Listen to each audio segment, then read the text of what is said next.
할렐루야. 오늘은 누가복음 5장 32절 우리 주님 말씀하시기를 내가 의인을 부르러 온 것이 아니요 죄인을 불러 회개케 하고자 함이라. 아멘.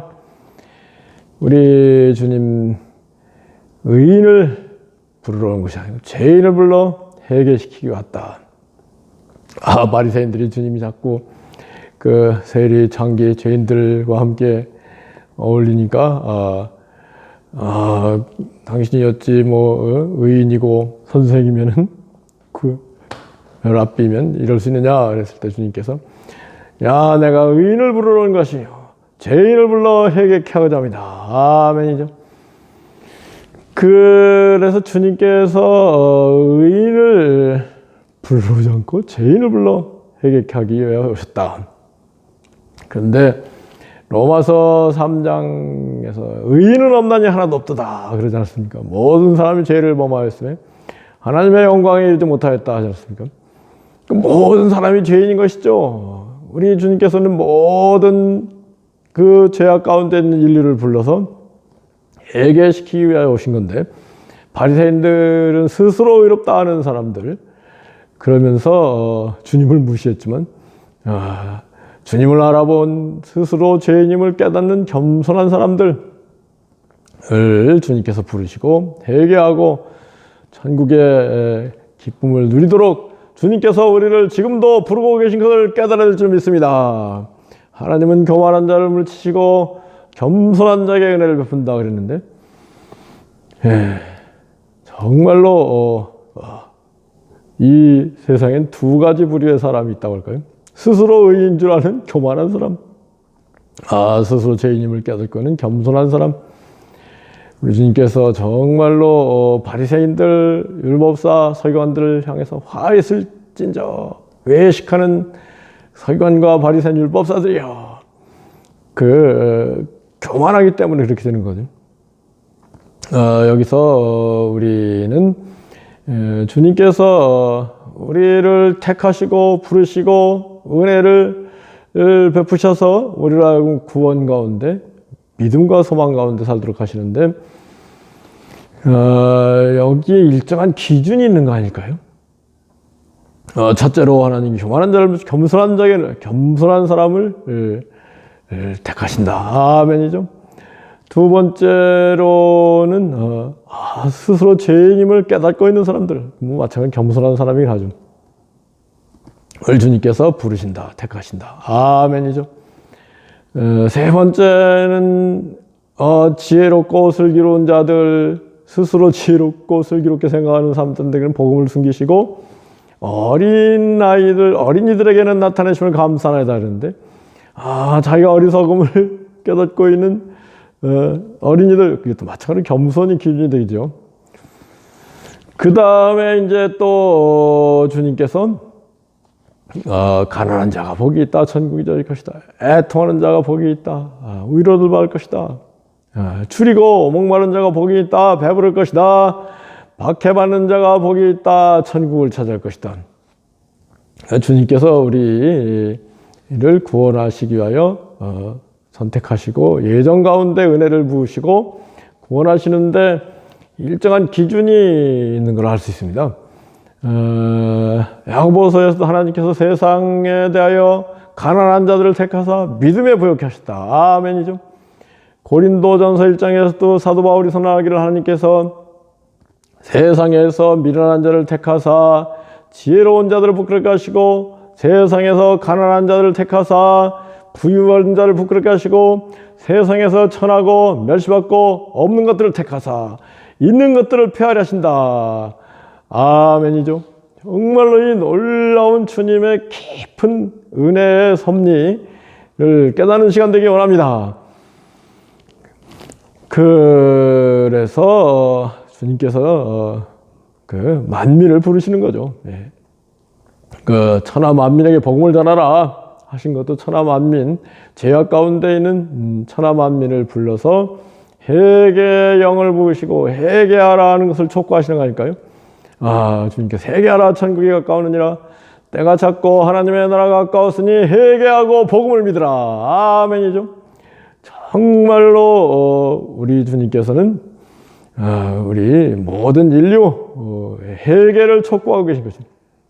모든 인류를 향하여 주님께서 문을 두드리시는 거 아닐까요? 계시록 3장 21절 내가 문 밖에서 문을 두드리노니 누구든지 내 음성을 듣고 그 문을 열면 내가 그에게로 들어가서 그로 더불어 먹고 그는 나로 더불어 먹으리라. 아멘. 우리 온 천하 다니며 만민에게 복음을 전파하라. 주님과 같이 말씀하신 것도 모든 사람을 회개를 촉구하고 구원받기를 원하시는 주님의 마음. 하나님은 모든 사람이 구원을 받으며 진리를 아는 데 이르기를 원하시니라. 베드로 후서 3장에서도 아무도 멸망치 않고 다 회개하기에 이르기를 원하시니라. 아멘이죠. 그래서 하나님께서 우리를 사랑하시고 회개의 영을 부으시고 우리를 택하시고 우리에게 은혜를 베푸시고 죄 용서를 죄 사함을 얻게 하시고 그 구원에 이르게 하신다. 이것이 하나님의 선물이다. 하나님의 은혜다. 아멘이죠. 우리에게 난 것이 아니니 모든 영광을 하나님께 돌려드릴 줄 믿습니다. 아멘이죠. 이러한 일들이 정말로 진리인 것이죠. 우리 진리의 사람, 선한 사람은 진리의 사람은 모든 것이 하나님의 은혜요. 하나님께서 우리에게 성령을 부으시고 우리를 회개하게 하시고 회개영을 부으셔서 회개하게 하시고 그리고 예수 그리스도의 보혈을 믿고 의지해서 죄 용서를 받게 하시고 하나님의 자녀가 되게 하시고 거듭나게 하시고 그리고 믿음과 소망 가운데 천국을 바라보고 살게 하시는 것. 이 모든 것이 하나님의 은혜죠. 거기에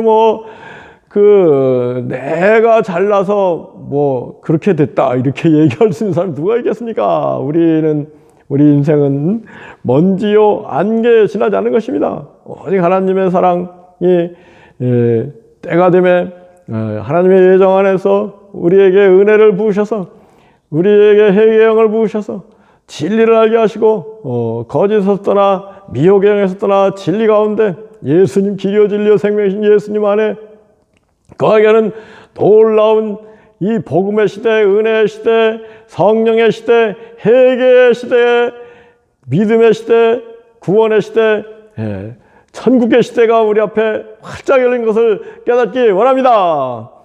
근데 이것은 정말로 하나님의 예정이요 은혜죠. 그런데 이제 그 하나님의 예정과 은혜가 하나님의 절대적인 주권 안에 이루어지는 것도 맞죠.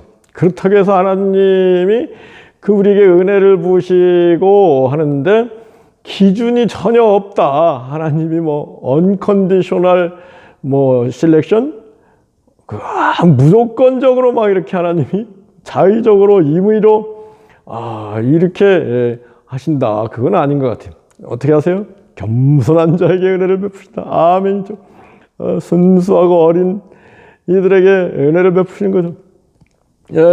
참으로 우리는 정말로 하나님께서 일정한 기준, 하나님의 정의로운 기준 안에서 우리를 택하신 것이죠. 가난한 자를 택하사 믿음에 부욕케 하신 거죠.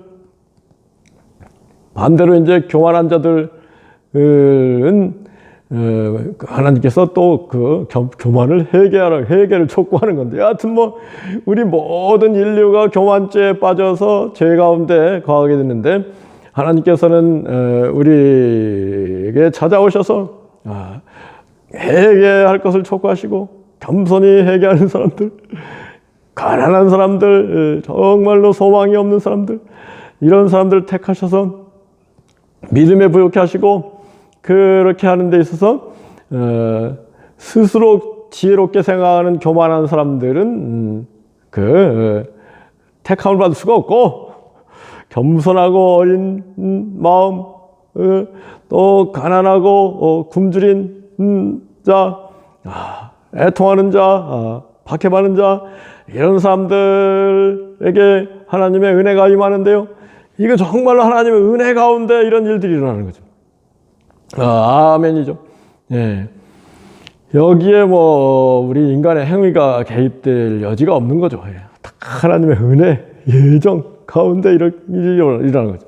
그러므로 칼빈의 예정론이 모든 것이 하나님의 은혜다.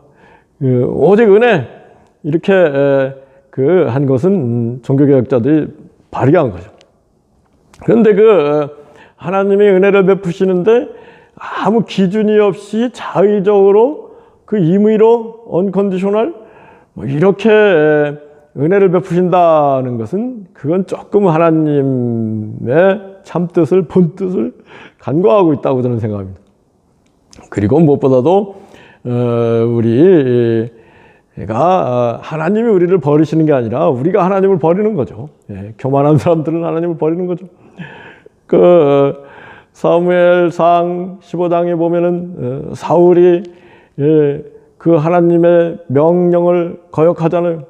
그랬을 때 사무엘이 와서 사울 왕에게 순종이 제사보다 낫고 하나님 말씀을 듣는 것이 수양의 기름보다 나은 것을 알지 못합니까?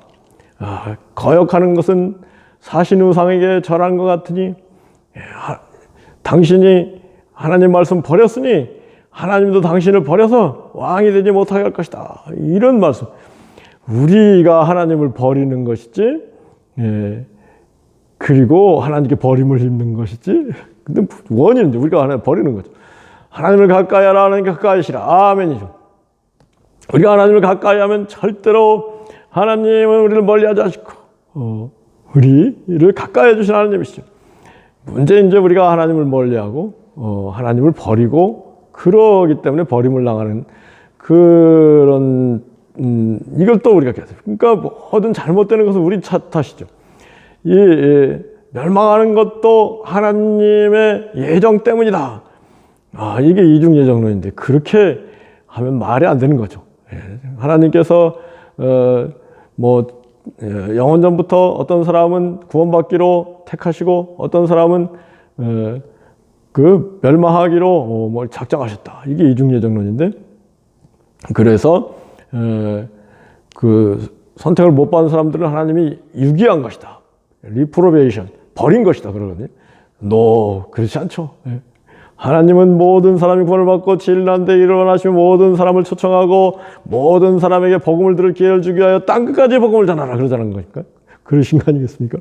우리 그러면서 안 믿는 사람들에게 대해서 당신들은 하나님 버린 거야 이렇게 결론을 내리는 건 이건 우리 인간의 교만이고 아무리 잘 믿는 사람이라도 그래서는 안 되는 거 아니겠습니까?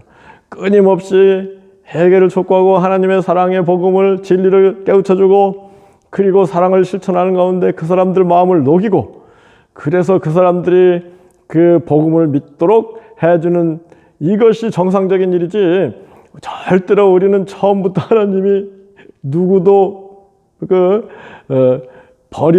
버려버리고 유기한 그런 적은 없다는 것을 마음에 깊이 깨닫고 참으로 모든 인류에게 교만을 회개하고 정말로 스스로 잘난 척을 다 회개하고 진리 가운데 겸손히 나올 수 있도록 이것을 촉구하고 권유하고 경고하고 그럴 사명이 우리에게 깨닫고 이것을 실천하는 사람에게 놀라운 하나님의 축복이 임하기를 예수 그리스도로 축복하기도 합니다. 아멘.